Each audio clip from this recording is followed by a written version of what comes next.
Bismillahirrahmanirrahim. Assalamualaikum warahmatullahi wabarakatuh. Alhamdulillah wassalatu wassalamu ala rasulillah. Rabbi syrah li sadri wa yassir li amri wahlul 'uqdatan min lisani yafqahu qawli.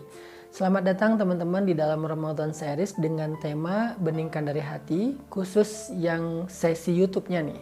Dalam sesi kedua Beningkan dari Hati kita kali ini, saya akan meneruskan tentang pembahasan khusyuk di dalam sholat. Apa itu khusyuk? Setelah kita tahu kemarin bahwa khusyuk itu penting banget.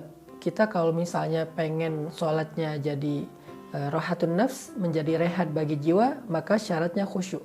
Kita kalau pengen sholat itu menjadi kunci datangnya pertolongan Allah, maka syaratnya khusyuk. Kita kalau pengen di dalam sholat itu Allah turunkan rahmat kepada kita, maka syaratnya khusyuk. Kalau kita pengen di dalam sholat itu kita didoakan oleh malaikat, maka syaratnya khusyuk. Sekarang pertanyaannya adalah apa itu khusyuk dan bagaimana cara kita meraih khusyuk?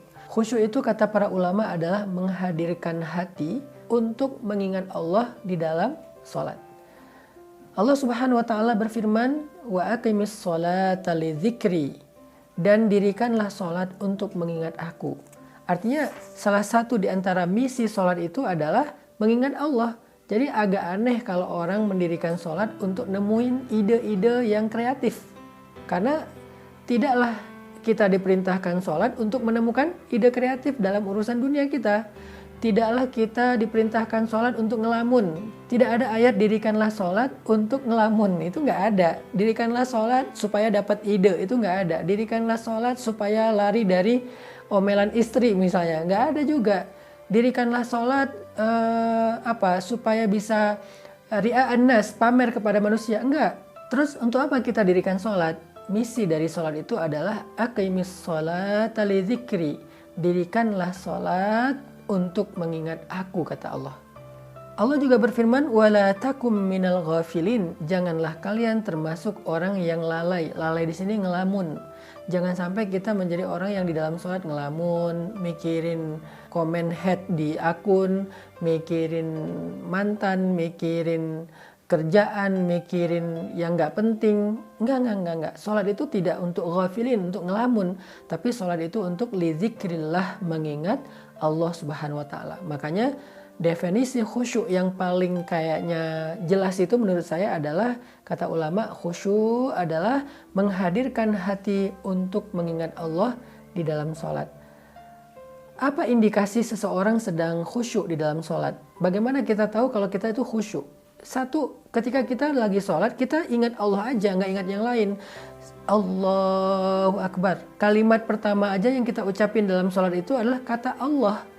Berarti saya lagi menghadap Allah nih, bukan lagi menghadap mertua, menghadap pasangan, menghadap bos, menghadap investor, menghadap guru, menghadap siapapun. Allahu Akbar, saya lagi menghadap Allah. Berarti sekarang yang ada di hadapan saya itu adalah Allah Subhanahu wa taala. Jadi kalau kita pengen tahu kita khusyuk apa enggak, coba kita rasakan kita lagi ingat Allah atau lagi ingat yang lain dalam sholat. Lagi ingat Allah atau lagi ingat kerjaan. Itu hal yang paling gampang untuk mengukur kita khusyuk apa enggak. Sehingga kalau kita bisa pastikan bahwa sepanjang sholat saya ingat Allah, kalaupun agak-agak keluar sedikit-sedikit nggak lama gitu. Nggak sampai dia pergi lama terus balik lagi pas salam, nggak. Keluar sebentar balik lagi, keluar sebentar balik lagi, karena itu manusiawi lah. Untuk bisa fokus 100% itu mungkin butuh waktu gitu ya. Tapi seenggaknya kita sadar kalau kita itu lagi ingat Allah, menghadap Allah, menghadirkan kesadaran kita bahwa kita tuh sedang di hadapan Allah dan Allah menyaksikan ibadah kita. Itu indikasi khusyuk yang paling sederhana. Yang kedua, kalau kita pengen tahu kita khusyuk apa enggak, kata para ulama adalah yang diambil dari surat An-Nisa, hatta ta'lamu ma taqulun. Kita ngerti apa yang kita ucapkan. Kita lagi baca doa iftitah, kita ngerti. Kita lagi baca Al-Fatihah, kita ngerti. Karena ada orang yang ketika dia sholat, udah sampai di ayat Al-Ikhlas, dia lupa, tadi saya baca Al-Fatihah nggak ya? Berarti dia nggak khusyuk. Karena dia nggak sadar apa yang sedang dia ucapkan. Sehingga orang yang khusyuk itu, ya'lamu ma yaqul. Dia ngerti apa yang dia ucapkan. Allahu Akbar kabira dan seterusnya, Alhamdulillah dan seterusnya, Qul huwallahu ahad dan seterusnya. Apalagi kalau dia baca ayat-ayat yang panjang, dia sadar apa yang dia sedang ucapkan, dia ngerti. Kalau bisa dia faham terjemahan dari teks, zikir, lafaz, ayat yang dia baca di dalam sholat. Dan yang ketiga, indikasi seseorang khusyuk itu adalah ketika dia sholat, dia bisa merasakan penghambaan diri dia kepada Allah.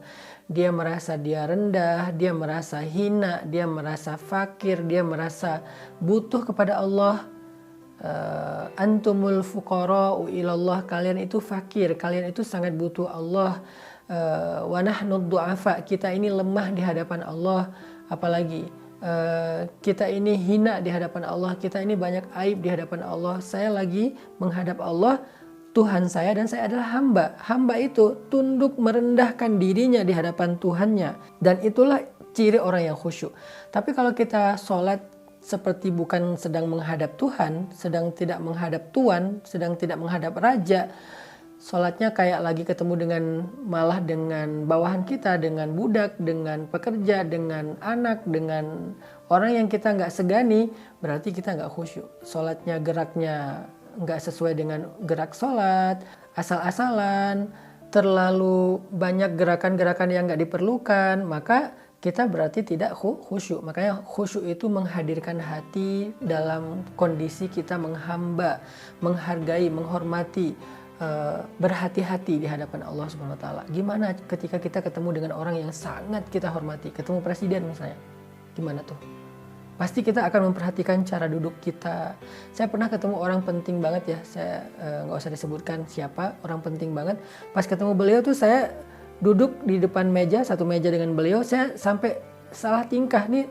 Yang sopan itu gimana? Apakah saya letakkan tangan saya begini di atas paha saya, atau meletakkan tangan di atas meja? Kalau saya letakkan tangan di atas meja, gimana bentuknya gitu.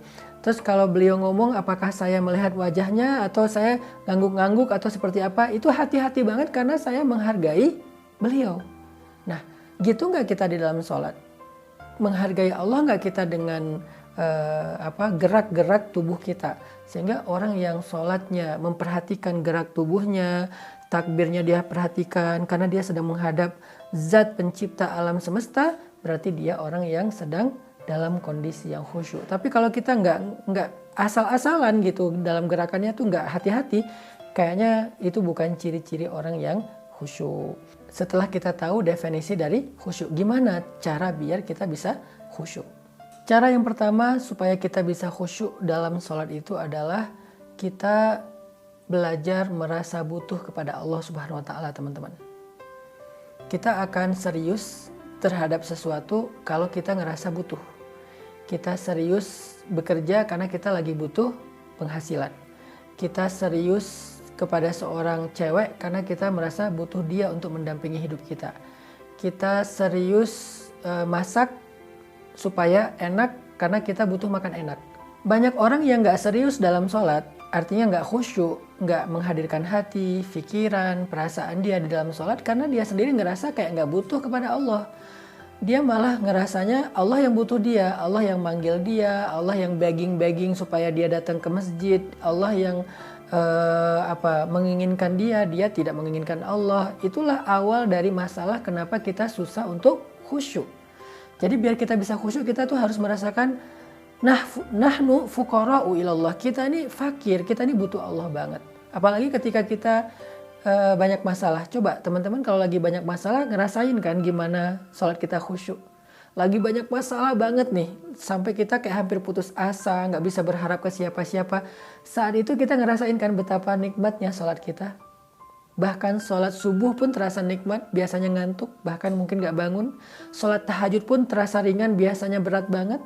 Sholat sunnah itu jadi ketagihan, biasanya dihindari. Kenapa? Saat kita lagi ada masalah, sholat itu terasa rohah, rehat banget. Karena kita ketika lagi ada masalah tuh merasakan butuh kepada Allah. Tapi kalau misalnya gak lagi ada masalah besar, kita kayak nggak ngerasa butuh sama Allah, makanya sholatnya susah khusyuk. Sekarang coba belajar merasa butuh pada Allah. Gimana cara belajar merasa butuh pada Allah? Ingat, hidup kita ini seutuhnya di tangan Allah. Allah bisa memberi kita kebaikan dalam hidup dengan mudah. Allah juga bisa mengambil kebaikan itu dari hidup kita dengan sangat mudah. Allah menghidupkan, mematikan. Allah yang memberikan kemuliaan dan menghinakan. Allah yang memberikan kekuasaan dan mencabut kekuasaan dari siapa yang Dia kehendaki. Seutuhnya hidup kita itu biyadihil mulk, di tangan Allah Subhanahu wa taala. Sehingga nggak ada satu detik pun yang kita nggak butuh Allah. Kalau kita nggak butuh Allah untuk memberikan kita pertolongan dalam masalah, setidaknya kita butuh Allah agar Allah menjaga nikmat dalam kehidupan kita supaya tidak dicabut. Kita selalu butuh Allah. Itu hadirkan terus. Dan rasa butuhnya kita ke Allah itu kita coba rasakan lebih daripada butuhnya kita kepada apapun. Kepada makhluk, kepada harta, kepada pekerjaan, apapun. Kita lebih butuh Allah daripada apapun. Karena semua yang ada dalam hidup kita itu tidak akan terjadi kecuali dengan izin dan kehendak Allah Subhanahu wa taala. Hadirkan rasa butuh kita kepada Allah, barulah kita mudah untuk khusyuk. Yang kedua, gimana tips supaya bisa khusyuk? Coba pelajari makna dari setiap lafaz sholat yang kita baca. Baik itu doa, zikir, ayat. Coba pelajari apa terjemahannya. Karena kalau kita nggak tahu artinya susah buat khusyuk. Kita nggak paham apa yang sedang kita baca. Kita baca misalnya kalimat Sami'allahu liman hamidah. Allah mendengar siapa yang memujinya. Kata imam. Lalu kita mengucapkan Rabbana lakal hamdu wa lakas syukru misalnya. Atau Rabbana lakal hamdu hamdan katsiran thayyiban mubarakan fi. Kita ngerti nggak maksud dari kalimat itu? Coba pelajari terjemahannya. Kita baca misalnya inna salati wa nusuki wa mahyaya wa mamati lillah. Tahu nggak arti dari kalimat inna salati wa nusuki dan seterusnya? Kita membaca subhana rabbiyal a'la. Tahu nggak arti dari subhana rabbiyal a'la? Dan banyak lagi lafaz salat yang harusnya kita ngerti terjemahannya. Baru kita bisa khusyuk. Yang terakhir teman-teman, cara biar khusyuk itu adalah hindari hal-hal yang membuat pikiran kita ke distract. Nabi itu serius banget dalam sholatnya. Sampai Nabi pernah lagi sholat, Nabi memperhatikan satu helai kain di depan beliau yang punya corak gitu ya. Sehingga setelah beliau sholat, kain itu ditutup sama Nabi karena mengganggu sholat Nabi.